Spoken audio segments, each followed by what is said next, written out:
let me call to the stage Sam Fleming, who will be moderating the panel, and Arun Advani, Aurore Laluc, Florian Scheier, and Gabriel Zucman to discuss the third panel, Should Wealth be Taxed? Thank you very much.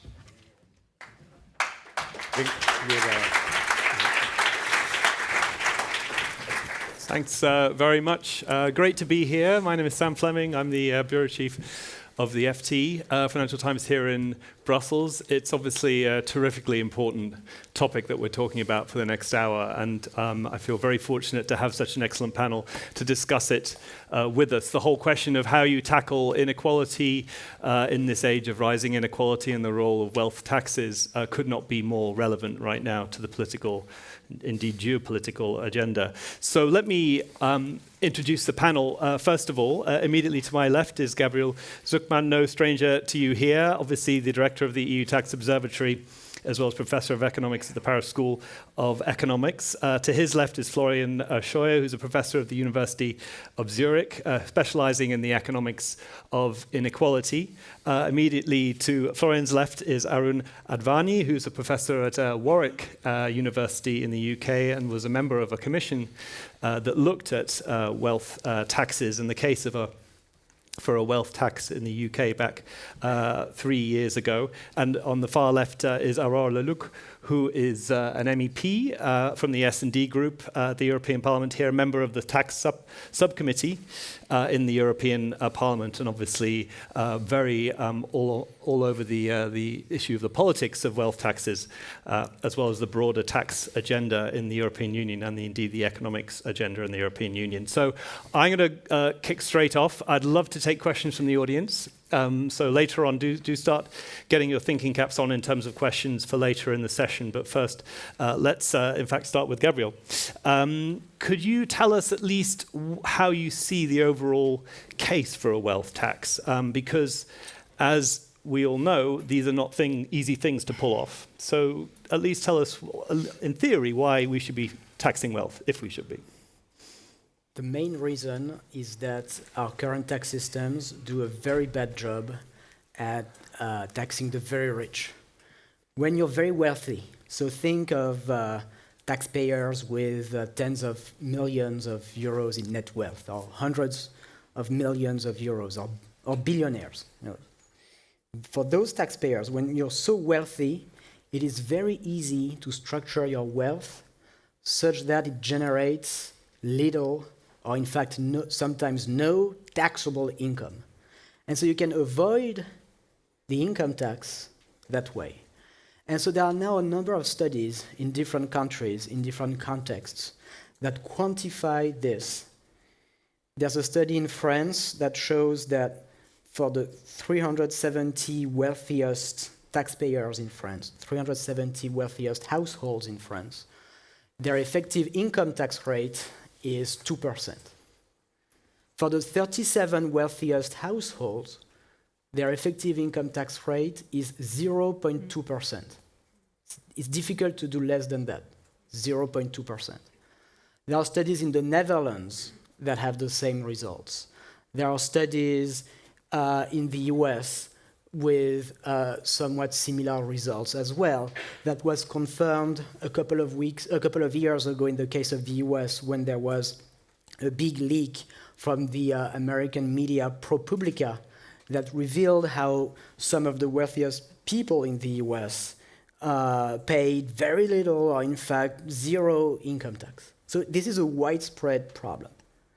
And the simplest solution to that problem is to tax wealth directly, with a progressive tax on all of net wealth. What this means is you take the total assets of people, financial and non-financial, you subtract debts, and then you subject this above some exemption threshold to a progressive rate schedule. And we can discuss where the tax should start, whether it should start at 1 million euros in net wealth, or 5 million, or 10 million, or 20 million.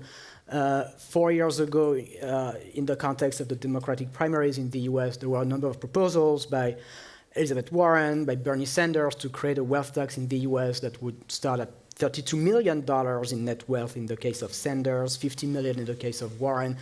We need a democratic debate about that. Nobody has the answer. So we need to discuss this. We need, of course, to discuss the schedule of rates to apply to that wealth. But I think the basic logic, the basic argument that our income tax systems dramatically fail at taxing the very rich, and therefore we need a new instrument, a tax on wealth, which is well defined for the super wealthy. I think that logic is very strong.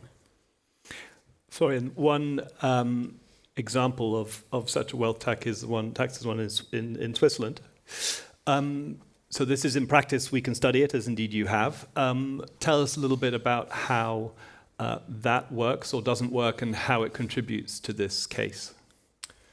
Well, I would say in a sense the Swiss wealth tax is probably the only successful wealth tax that we still have in OECD countries. At least it raises significant revenues, about 1% of GDP.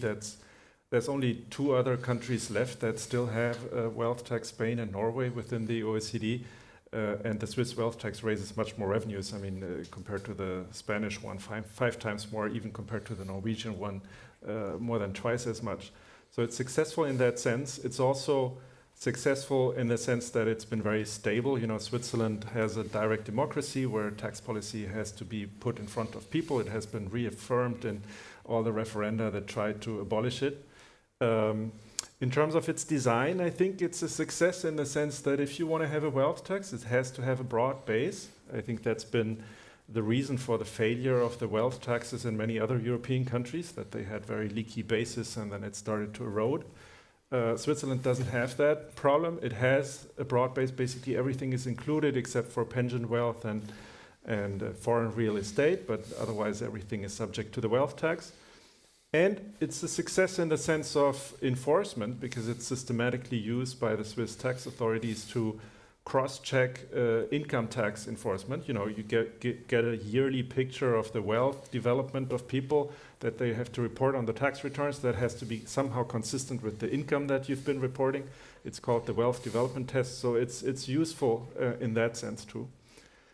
I would say it doesn't really achieve the goals that Gabriel mentioned at the beginning in the sense that it's not very progressive. It's mainly used as a revenue source. It does a good job at that, but in most cantons, the top marginal wealth tax rate in Switzerland is below 0.5%. So it's not, and it's also certainly not targeted at millionaires and billionaires. The exemption thresholds are pretty low, so many people pay small amounts of the wealth tax. So it's never been designed as a major redistributive instrument. It's just not progressive enough for that. Maybe that's the reason for its success, that it makes it so popular. The other problem is that I think if you want to learn from the Swiss case for a wealth tax, it's a bit special because Switzerland doesn't have a capital gains tax, which most other countries have. And so really it also doesn't have a functional bequest tax. So it's really just a substitute for these 2 missing instruments that many other people use to actually redistribute wealth in the long run. And then in terms of enforcement, there's also problems with the Swiss wealth tax. There's still bank secrecy within Switzerland. So, you know, even if the tax authorities have some strong suspicion that I'm doing something fishy on my returns, they can't get any information from my bank. You know, my information goes automatically to the US tax authorities because of the information exchange, but the Swiss ones can't get hold of it under any circumstances. So that puts limits on the enforcement. And then also, the issue with the wealth tax at the top is always privately held businesses, which are hard to value. And I think the Swiss equilibrium is a little bit, you know, you just tell us what you want, basically, and we don't look twice. So there's an equilibrium of being relatively lenient. With high wealth taxpayers, there's also these special deals for foreigners that now get a lot of attention with the Norwegian millionaires all moving to Switzerland to avoid taxes. So, you know, in terms of the overall progressivity, it's just not achieving the redistribution that would restore the overall tax progressivity at the very top. Okay. Aaron, you looked at this whole issue, obviously, in this commission a few years ago. What kind of conclusions did you draw in the case of the UK? And what were the broader lessons from that study when it comes to policy development in this area? Yeah, so a couple of years ago, back in the pandemic, along with two colleagues who are lawyers, I ran the UK's Wealth Tax Commission that was trying to study whether a wealth tax would be a sensible thing for the UK, and if so, how it would be developed, what the administration of it would look like, how to really kind of implement these things practically. And I think we very much aimed to learn from the experience of Switzerland, of Spain and Norway, which still have wealth taxes, but also of the countries that don't, to try to work out where a wealth tax would fit in. As Florian set out, I think the thing about the Swiss wealth tax that makes it a very bad example of what Gabriel wants to achieve, and what I think a wealth tax, if you want one, should really be there to achieve, is that it's not designed to do anything about that kind of wealth at the very top. It's almost designed not particularly to aim at that. What it's designed to be is the broad-based tax on wealth overall that most countries would do with something more like a capital gains tax. And so by not having a capital gains tax, Switzerland instead uses a wealth tax as a substitute. The UK certainly, and many other developed countries, have a capital gains tax. And so the question there is, a capital gains tax is already a tax on wealth. It's a tax on increases in the value of wealth for many people. So what is the role of a wealth tax when you have that?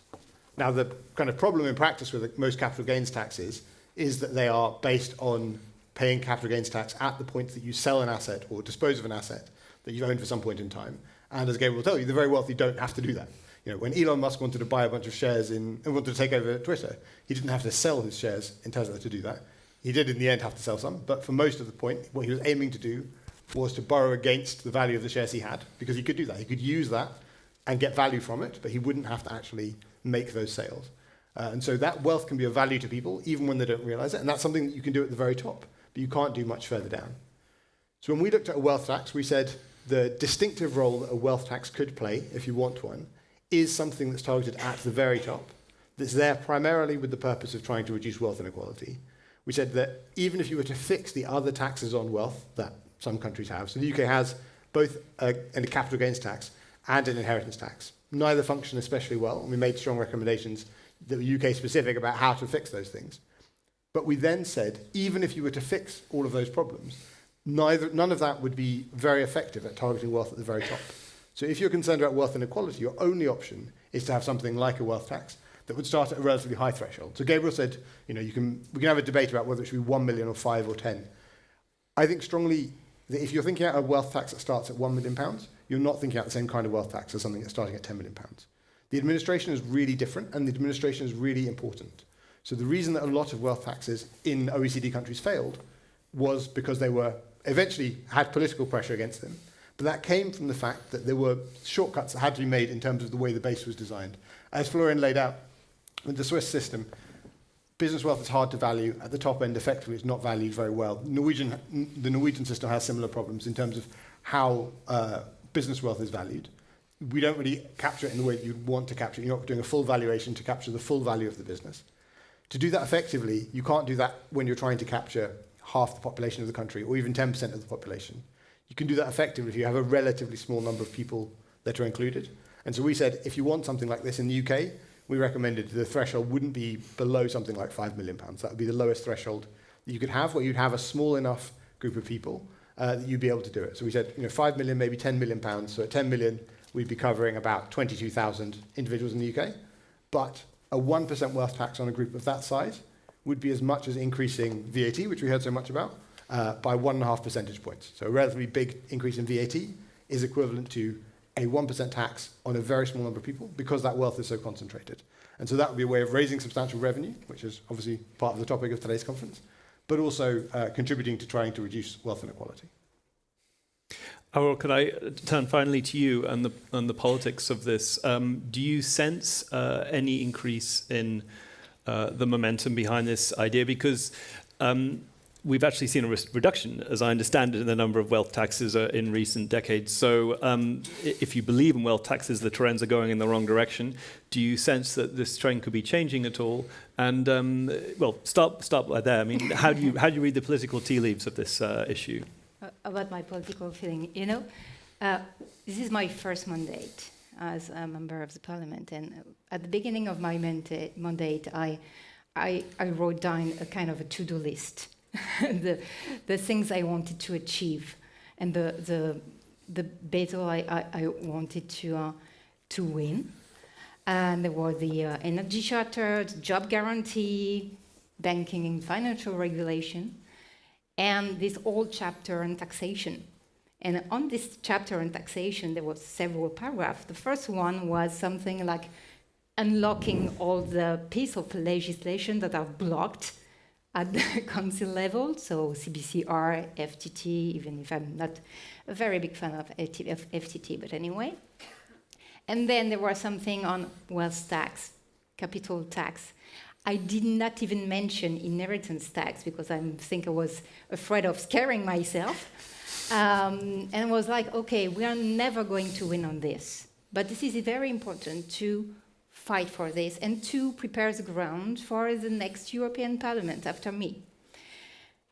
And when I was talking with some experts and also with some member of the European Parliament, when it came to the idea of funding the ecological transition, for instance, we were always like, oh, we will need some taxation, but let's face it, it's never going to happen.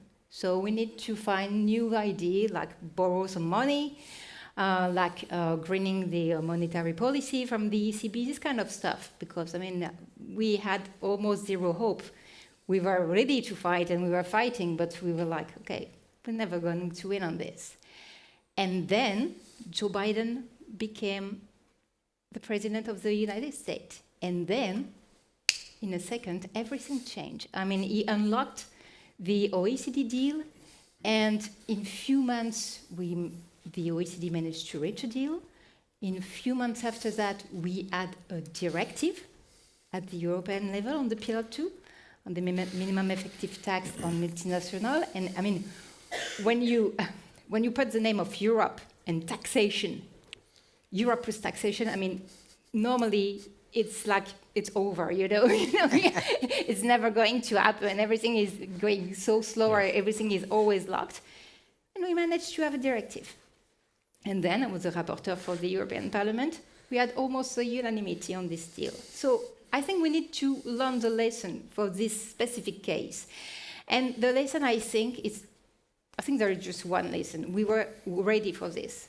The NGOs, they managed to put the idea of ending the race to the bottom on at the political agenda. The OECD did what it has to do. And then we were waiting to have the right political balance. And when we had it, we managed to implement this kind of deal. And this is, I think, exactly what we need to do with the wealth tax and with the taxation of capital. We need to do exactly this kind of stuff. Be ready. And this is what we try to do as SND, as Socialists and Democrats. We wrote a call with millionaires, with NGOs, with great economists, to ask for the OECD to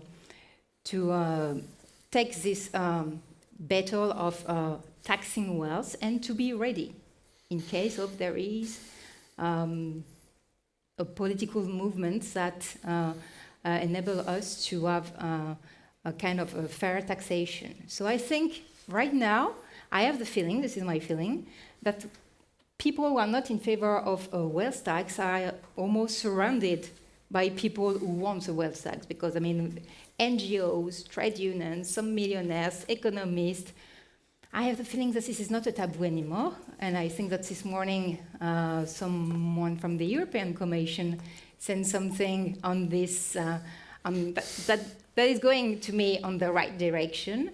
So I think that this time I will be, and it's quite optimistic. I think it's moving in the right direction, and that it's moving actually very, very fast. And I know that some people are going to say that taxing wealth is a solution from the past, and I think that taxing wealth is a solution for the future, actually, and that we are going to win this battle not quite easily, because, I mean, this is a battle I need to fight for. But I think that, yes, maybe this time we're going to move quite fast on taxing wealth and capital, and even maybe to try to be able to talk about inheritance tax, which is the ultimate taboo on taxation. Florian, let me.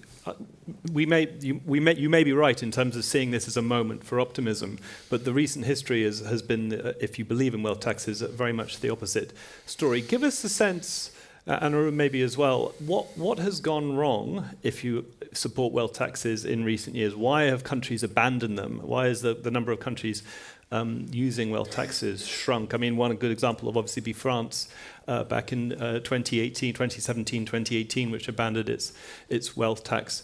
Give us a sense of the empirical story that we've seen recently, which has led to this decline in wealth tax, at least in Europe. I mean, before getting there, let me just state that I'm a bit less optimistic also because I see a tendency also in the other direction. I think there is consensus, at least among most economists and many policymakers, that as Gabriel laid out, the current tax system is not doing a good job in achieving progressivity at the very top. But even though there is this consensus, the Biden administration, which did not have a wealth tax in its proposal, right, in contrast to the Warren and Sanders campaigns, the biggest issue that they wanted to tackle, which I think currently is by far the biggest tax loophole for the super rich, which is called the step up in basis rule, which is basically ensuring that we estimate about half of capital gains don't get taxed, even in the US, which does have a capital gains tax on paper. It means that if you never realize your capital gains, so if Jeff Bezos just holds on to his Amazon stock until he dies, he never sells it, as Arun laid out, and then his kids bequeath these stocks, and then at some point they sell those stocks, they would only have to pay taxes on the accrued gains since they inherited. So all the gains that happened during Jeff Bezos's lifetime completely escape taxation under the current tax system. So that's a huge issue, whereas there's uniform consensus that this should be abolished, this tax loophole. And the Biden administration couldn't even do that. That was their main proposal, to increase progressivity at the top. They couldn't even get that through Congress because of the whole rhetoric that then family farms would be affected by this rule. And once it's about family farms, you're in this inheritance tax rhetoric where you can't get it passed. And speaking about Switzerland, I would say also that now the tendency has always been intense tax competition within Switzerland, but the wealth tax has been on a downward trend. Also, tax rates have been going down. And already now with the OECD minimum tax, what Swiss policymakers now already are discussing is that because now corporate taxes have to go up, we're going to lower personal income taxes in response to keep the place attractive to firms. And I think the wealth tax will be the first, together with income taxes, that will be cut in many cantons. So I do see this slightly opposite tendency. I think there is an awareness, and it's important to bring this awareness that the current system is not working so well, but I'm not so sure that we will be able to fix it when we can't even fix these obvious mistakes right now. Okay. Arun, tell us a little bit about the trends that we've seen in recent years. Yeah, I mean, on this question of why, if wealth taxes are such a good idea, why have they been disappearing? I mean, the point is that there are different kinds of wealth taxes. So one is this sort of capital gains versus inheritance taxes versus a tax on the stock of wealth that Gabriel laid out so well. But it is a really different style of tax, whether it's high volume or low volume. If you have a high volume tax, that is a large share of the population are covered, you have to design a way to make that work. You have to design a way in which you can physically get all these returns, process them, check on them, and you can't realistically do a full valuation of the assets for everybody. And for most people, it doesn't matter, because for most people, there aren't very complicated assets. So you make a system that is relatively straightforward and can be done in this kind of high volume way. But what it means is that when you design a system that does that, you end up allowing people at the very top off. And that was the thing. I mean, when you look at the complaints about the French wealth tax, and in fact, the reason that the German Constitutional Court ruled their one to be illegal, it was specifically that assets weren't being valued equally across different asset classes, because business wealth is always the one that's hardest to value. And business wealth, when you just say, well, we'll take the value of the assets that are in the business, but not what the business is overall worth, what it would sell for, then you are undervaluing that business. You're creating a problem in terms of treating that equal to other kinds of wealth. And so the complaint is, we have a wealth tax, and as with many other taxes, the middle class are paying it, or the upper middle class are paying it, but the very wealthy aren't paying it. And it's quite reasonable that people are annoyed with there being this tax, that they think it's supposed to be a tax on the very wealthiest, that is actually not a tax on the very wealthiest, but is taxing the next group down. Just as a quick example, on a different tax, but because inheritance tax has come up a couple of times, the UK has a brilliant chart of what the effective tax rate on inheritance tax is. And what you see is that the tax rate is 0 up to £1 million, because that's the threshold at which it kicks in. The headline rate is 40%. So at £2 million, half of it was at nothing, half of it was at 40. So the average is 20, and that's exactly what you get. But then the average rate is still 20%, up to about 6 million, and then it drops. The reason that inheritance tax, despite being only paid by 6% of households, is the least popular tax in the UK is not because people are against equality, not because they think that equality of opportunity isn't a good thing to go for. It's that people are annoyed because they think that reasonably wealthy people are paying it, and the very wealthy are not. And they are correct in that. And that's exactly the same thing that we see with a lot of the wealth taxes that have happened. And that's when we ran the commission, the goal for us was to say, if we're going to bother designing a wealth tax, how do you design a wealth tax that the wealthiest do actually have to pay? If you want a wealth tax, it better be at least effective in taxing the very wealthiest. And what we concluded was, if you want to do that, the hardest problem is always getting the valuation right. To do that, you have to actually take a lot of effort. It's actually not administratively that costly when you have a small volume of people, because those people who are at the very top, typically, because they have these big businesses, actually have accountants who are already managing that business, who already have a way of doing valuation. So you have a process that you need, and we wrote out what that would look like. But you already value those assets, for example, in the UK, when people die, you have to value businesses, for example. So we have a process for doing these things. But that process only works when you have a tax that only covers a small number of people, and that's why you need to have this high threshold, as Gabriel set out. Gabriel, when you start hearing why this stuff is so complicated, you do wonder whether we are kind of where we are on wealth taxes, that it just isn't going to work because of the complexity of designing them, administering them, and this difficult trade-off between the volume and so on.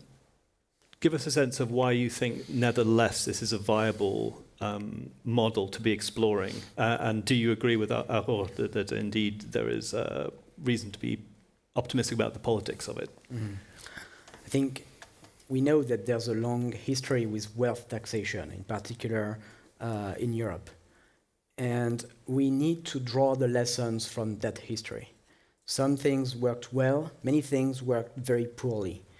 Now, some people look at that history and they say, we tried wealth taxes in the past, it didn't work very well, therefore it will never work in the future. It's just hopeless, let's not even think about it. You know, that's one perspective. My perspective is slightly different. It is that, okay, we can learn from the mistakes that were made, and we can try to understand them and to find solutions if they exist. And it turns out that solutions do exist. So what were the main problems? Number one, there was widespread tax evasion. Today, there's an automatic exchange of bank information between offshore financial centers and other countries' tax authorities. But it's a new thing. You know, it started in 2017, 2018. Before that, it was child's play to hide wealth in offshore centers with strong bank secrecy rules. And there was a whole industry that was just helping people to evade taxation. But the landscape here has changed radically. I'm not saying that the automatic exchange of bank information has solved everything, but you know, we've made really important progress. The second problem was the many exemptions and deductions that existed in the wealth taxes of the past. So let's take a concrete example. The French wealth tax was created in the beginning of the 1980s. And right at the outset, under a socialist government, they create the wealth tax and they say, look, we're going to exempt owner-managers with a very broad definition of what being an owner-manager of a business is. So if you own stocks in a company, you own stock yourself directly, plus with your family and friends, altogether you own more than 20% of a company, all the wealth was excluded, all the corresponding assets were excluded from the base of the wealth tax, even if the company is a listed business. It's as if the US today created a wealth tax and said, oh, look, we're going to create a wealth tax, but we're going to exempt Jeff Bezos Mark Zuckerberg, the Google founders, Elon Musk, we are just going to fully exempt their wealth. Well, okay. So that's the choice that was made at the time. Many other countries made similar choices.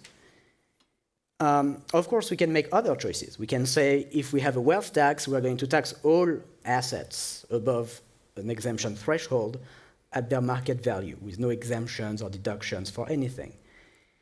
And the third problem, and perhaps the most important one, was the problem of tax competition. Because at the end of the day, when you look at, for instance, if you look at the debates in France around the abolition of the wealth tax in 2017, most of the debate was around this, was this notion that France cannot keep a wealth tax if other countries don't have one. The wealthy will leave, they will go to Switzerland, to other low tax places, so it just doesn't work. Now, what's very important to understand is that this argument is just wrong. It's just not correct. It's just not correct. Why? Because tax competition is not a law of nature that exists like that. It's a choice, a policy choice. We can choose to tolerate tax competition, or we can choose to organize the tax system in such a way as to not tolerate tax competition. Let me just finish with this, and let me explain very concretely what I mean. Today, there are two polar cases to deal with tax competition. You have the US case, which is the following. If you're born in the US, you have US citizenship, then you have to pay taxes in the US until you die. Even if you leave the US at age 2 months. Even if you just spend 2 months in the US, what the US tax law says is, well, if you are a citizen, you have to pay taxes until you die. That's one extreme. That's one case. That's what the US does. It's very extreme. Then you have the opposite extreme, which is if you've spent 80 years in France, and you've become a billionaire in France, and now you leave and you go to live in a low-tax country, then France stops taxing you as soon as January 1st of next year. You've built a huge fortune in France, now you expatriate, and France stops collecting taxes on you. These two cases, these two models, are just too extreme. They don't work.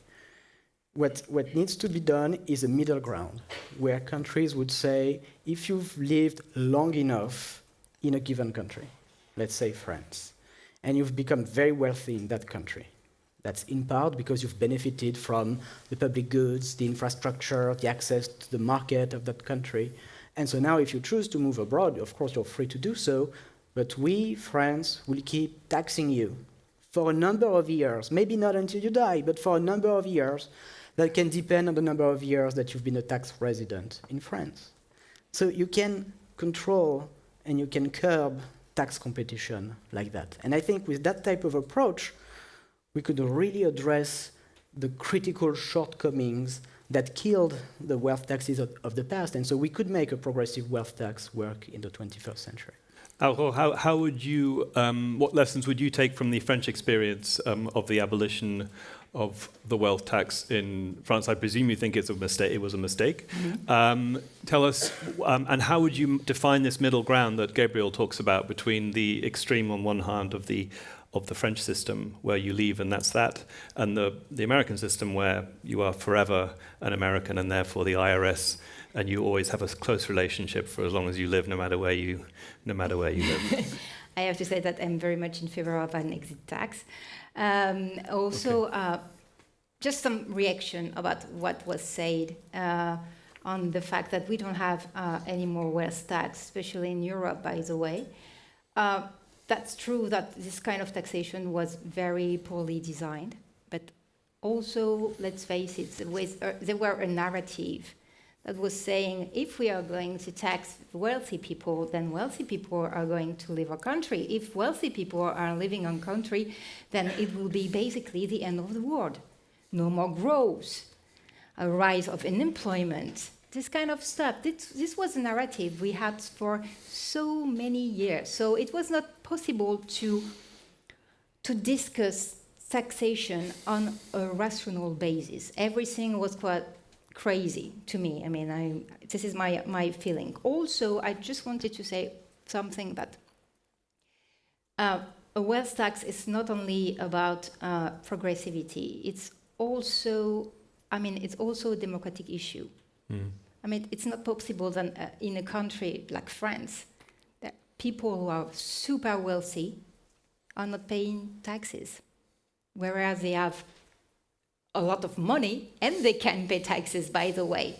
It's not possible to have this in a country like my country, especially in a time of inflation, especially in a time where inflation is led by super profit. It's not something that is good for the democracy, and I think, by the way, it is destroying our democracy.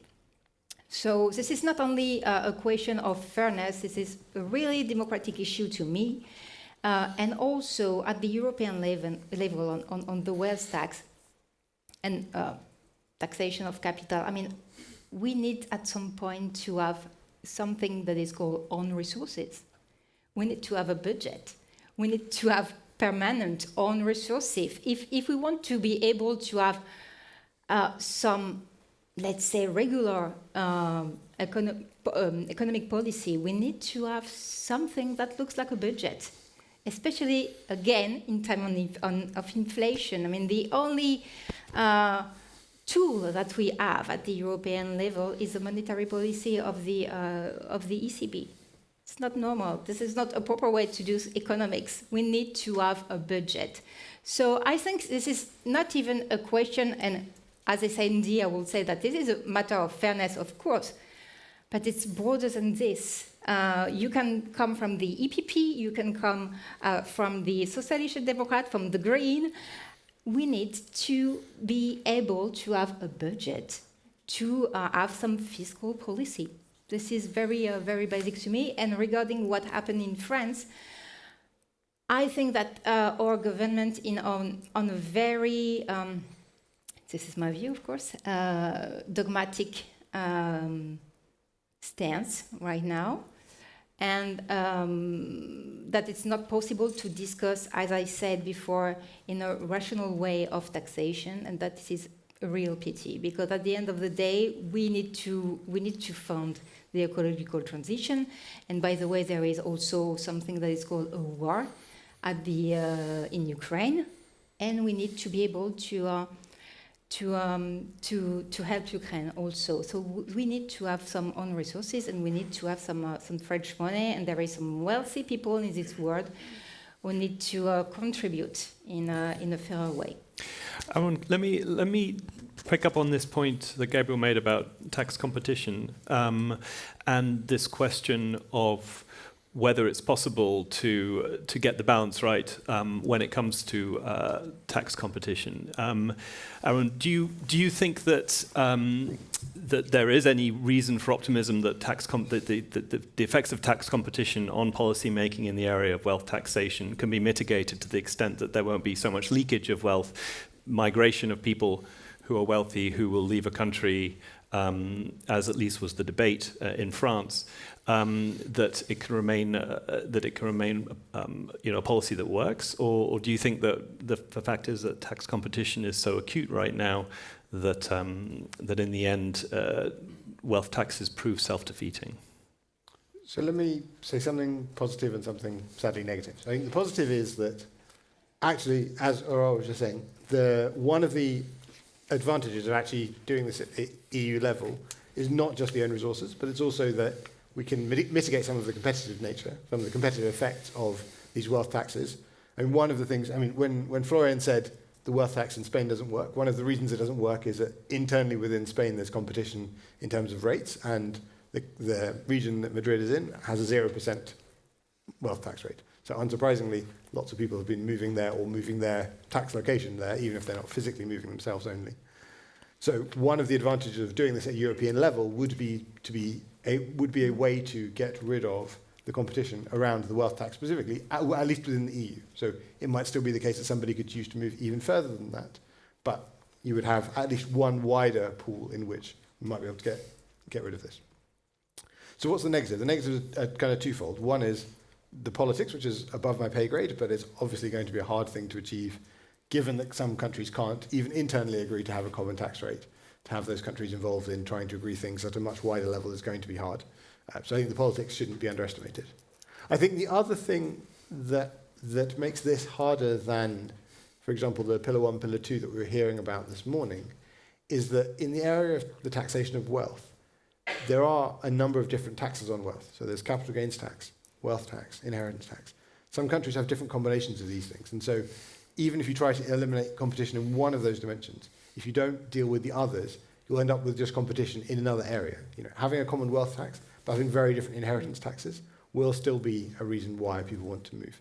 Or having a common wealth tax, but not having capital gains tax in some countries will again create some of that. So it is still the case that it's not totally, not everybody responds, but people do to some extent migrate.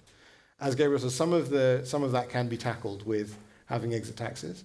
And to the extent that there's a common rate within the EU, you can mitigate some of the downsides of an exit tax where people have to find the cash when they just genuinely want to move country because they have a reason to move. You can deal with that by, if it's still within the EU and within a common kind of tax rate, then clearly tax competition is not the reason for doing that move. But there is still this wider issue of making sure that we think of harmonization across a set of taxes if we're doing this, because without doing all of those things together, there's still competition on one or other of the wealth tax bases, and that's still pretty important. Florian, what's your perspective on this in terms of the dealing with the tax competition conundrum? Well, I think coming from Switzerland, which is an extreme case, right, because it's almost, this country has almost raised tax competition as a philosophy of something extremely good, right, that they allow not only across cantons, but even across municipalities, so it's very easy to sort of move within the Zurich agglomeration to optimize your tax burden. You don't even have to switch jobs. That there is an increasing, in that sense I share the optimism that I've heard, that there is an increasing debate now that maybe unfettered tax competition is not necessarily the best thing. And that has been really driven by the OECD minimum tax initiative. Some of the more conservative people still call it the tax cartel to sort of emphasize that this is actually something really bad, that there is increasing coordination, but I think there is an increasing awareness that there's some interior optimum, and just allowing race to the bottom is not the optimal solution even there. And so at least within countries, that's a pure policy choice, right? I mean, across countries, coordination might be difficult, but how much tax competition we allow within a country is a policy choice. As Gabriel was saying, this is not a force of nature that we have to accept. And I think there will be improvements in understanding that we have to coordinate ourselves and we can have really inefficiently low taxes just because of this tax competition, also at the personal income tax and wealth tax in that dimension. I'm going to open things up to the audience shortly. Just before I do, Gabriel, just on the question of property taxation, property can't move. It is where it is. It's stuck. Houses don't, uproots and change jurisdiction. So what's wrong with property taxation as a way of handling this tax competition problem, or at least as one route? And a related question, we've spoken very, very much this afternoon about Europe, with some reference to the US. Can you spread the net a little bit wider and say, are there areas, other parts of the world where you see wealth taxation trends which are different, or any reason to think that there are the models where there's more momentum in this area? Most countries currently have a wealth tax, and that's the property tax. The main problem with the property tax is it's a very unfair form of wealth taxation. Why? Because for the middle class, housing is the bulk of wealth. So the property tax, in effect, is almost equivalent to a wealth tax. It's taxing almost all their wealth. But when the higher up you move the wealth distribution, the lower the fraction of housing in your wealth. To such an extreme that, for the very richest people in each country, housing is just a trivial share of their wealth. Trivial. And so a property tax just means, a high tax rate on wealth for the middle class, a zero tax rate on wealth for billionaires, the wealthiest people. It's just very regressive. It's not going to work to address the inequality challenges of the 21st century. the rise in wealth inequality, the threats that this process pose for our democratic institutions. We're not going to address that with a tax that exempts billionaires and that just taxes the middle class. So, but we have to acknowledge that wealth taxes exist, and so the question is just how do we build on what exists and make it better? There's a property tax, so we could make it better in 3 ways. Number one, extend it to financial assets, not just housing, but also financial assets. Number two, make debts deductible, because one of the problems with the property tax is, you pay as much tax no matter whether you have a huge mortgage or not, even though your net wealth might be very different. And number three, make it progressive. If we start from the property tax and do these 3 reforms, then we get the type of modern progressive net wealth tax that I was calling for at the beginning. So it's just that deep down, the point here is that our system of wealth taxation is outdated. It comes from the 18th century, 19th century. We have to modernize it. We have to adapt it to the reality of wealth, of the nature of wealth in the 21st century, with the heavy weight of financial assets and with the reality of wealth concentration in our economies. My experience about the global debate on these issues is that there has been tremendous evolution in the last few years on this topic.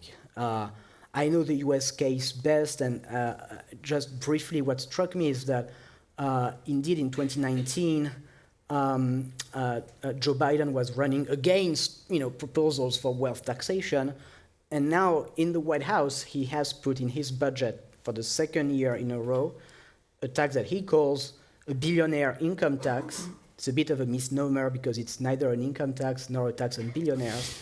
It's a tax on people with more than 100 million in net wealth, where the base is income, but a very broad definition of income that includes all your unrealized capital gains, which in practice, for many of the wealthiest people in the US, is essentially all of their wealth. And so, just the type of proposal that he had campaigned against just 2 years before. And now it's part of really the mainstream conversation. And in a growing number of countries, including during the COVID pandemic, there have been wealth taxes that have been put in place, some temporary, some permanent, in many cases, generating even more revenue than what had been expected in a number of Latin American countries. But short answer is the debate has moved enormously in just a few years. Let me open it up to the audience then. Please raise your hand if you'd like to ask a question, briefly introduce yourself, and try and keep the questions as questions rather than long statements. Any questions from the audience?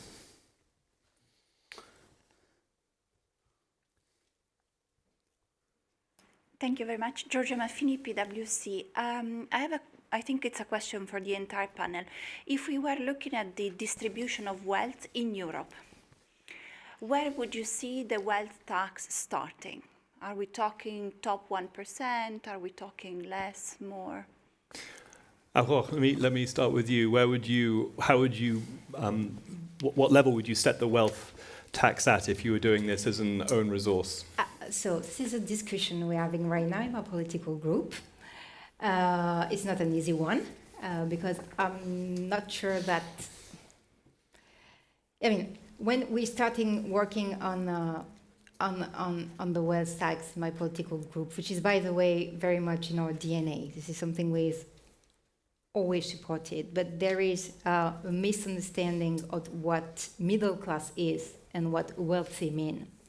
So it shows that the narrative I was talking about 5 minutes ago was very efficient, even on people that think we need to have a wealth tax. So some of my colleagues were like, okay, but we are not going to tax people who have, 10 millions or because they're not like super wealthy. And I was like, hello, yeah, they are super wealthy, they're not middle class. So this is a discussion we are having right now. This is why I'm not going to tell you what I think about it, because I'm coordinating this discussion in my political group. but I mean, the lowest we are, the better it is. But this is a discussion we are having right now, so I'm not going to tell you what is my view on this. Aaron, where would you? Definitely a smaller group than the 1%. It would be more like the 0.1 top. I mean, just again, because very strongly from the work that we did, I think the issues around the administration of it are really different when you have a higher volume. And even 1% is quite a large group of people for whom most of that 1% are, as Gabriel says, they're people who, when you look at what their wealth is largely property wealth. That is what it is, property wealth and pension wealth.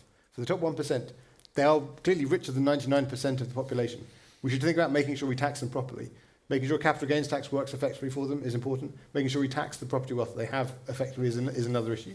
But that's types of wealth for which a full-on wealth tax isn't needed, and is actually just much more complicated to make it work. And it risks, to make it possible for enough of those people to get in, it risks making it not work very effectively for the very wealthiest. So I would go for something much more than the top 1%.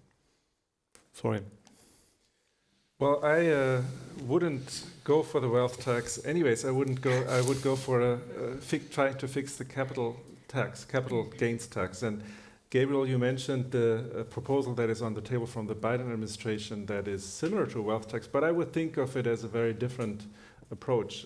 It's a tax on accrued capital gains, which fixes the problem that we mentioned at the beginning, that Jeff Bezos or Elon Musk are not paying taxes because they're not realizing capital gains.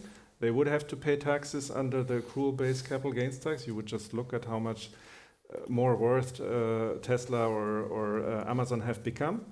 It is very different, though, from the wealth tax because they would be taxed on their real gains, on the actual gains that they that they achieved, whereas the wealth tax is what we call a sort of unit tax. It taxes them on some notional rate of return, whatever the wealth tax rate is.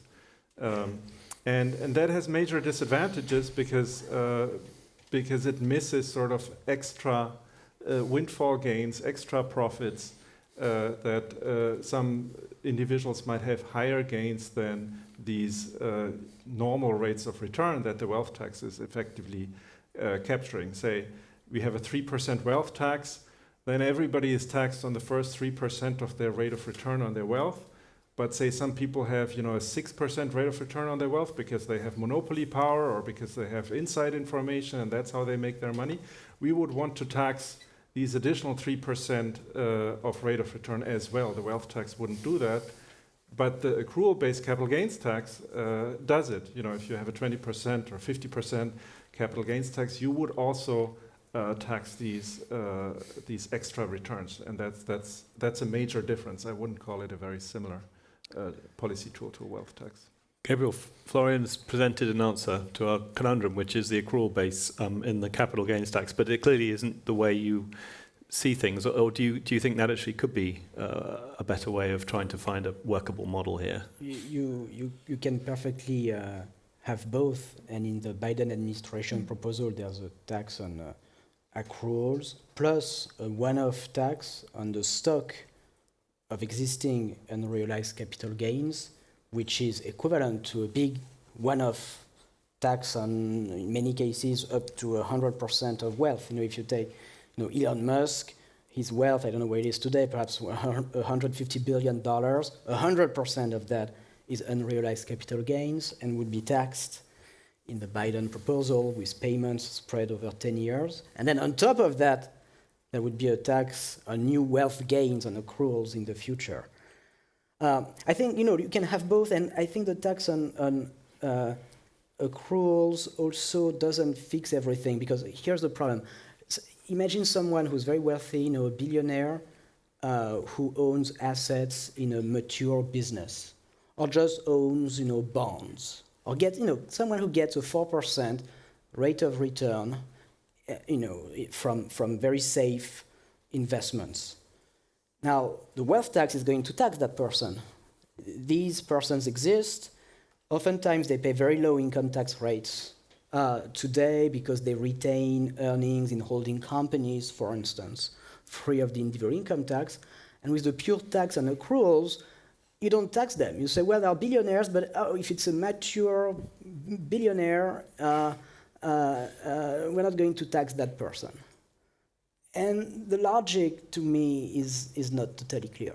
I think the logic that I understand and that I think makes most sense is that if you're a billionaire, if you're really very wealthy, you obviously have a high ability to pay taxes. Whether your wealth is growing fast, is not growing fast, is less relevant. And the fact that you have a ton of wealth today, if you don't pay a lot of income tax, and most of them don't, look, you should pay a wealth tax. The flip side, though, is that people who have a very high rate of return, the wealth tax is sort of relatively lenient on them, right? If you have a sort of 2% annual wealth tax, you only tax these 2%, even if they have like 20%. We've seen it during the pandemic, where wealth exploded. An accrual-based capital gains tax would tax them much more harshly than a wealth tax, and that's. I agree with you. I'm all for taxing them harshly. That's where you have a. I've been getting that, yeah. Any final questions? We're running out of time. One quick question, yes, right, just to the front, second row. Thank you very much. So we know that, can you hear me? Okay. In Colombia, Bolivia, there is a wealth tax. In Argentina, they introduced a one-off. Do you see an opportunity for wealth tax also in middle income and low income countries? Thanks. Yeah, I was alluding to that a little bit when I asked you about examples in the other world. This is a really good example, which is in Latin America. Gabriel, briefly, Very briefly, yes. They can absolutely do that. The problems are the same, essentially, as in the EU, in other countries. You have to learn from the history of wealth taxation, not repeat the mistakes that were made in the past. Arun, any other comments on the experience in Latin America? No, I mean, I think, as I said, some of these countries have had something like this for a while, but there are new taxes coming in. But I think we don't have enough experience yet to see, what do we think about them, other than hopefully we'll learn more things from the things they do right, and be able to use that when Aurora is making the case for the EU having a wealth tax, being able to say, look, it's working in some places, if it is. Last thought, Aurora. Next, we've got a new mandate coming up after the elections next. What are the chances, in your view, of there being an EU-wide wealth tax, which is an own resource, in the next mandate? I don't know, but frankly, I mean, we're going to fight for this first. And as I told you before, I have the feeling that things are moving in the right direction. Because, I mean, the race to the bottom regarding taxation, I mean, we went very too far. And I think now we need to go back to normal, basically. So, I don't know. I have the feeling that the OECD is saying some very interesting things on taxation, that the IMF also, that the European Commission is also evolving in the right direction. So maybe we're going to have some very interesting evolution for the next mandate. I hope, and I will fight for this. Well, stay tuned. Please join me in thanking our excellent panel.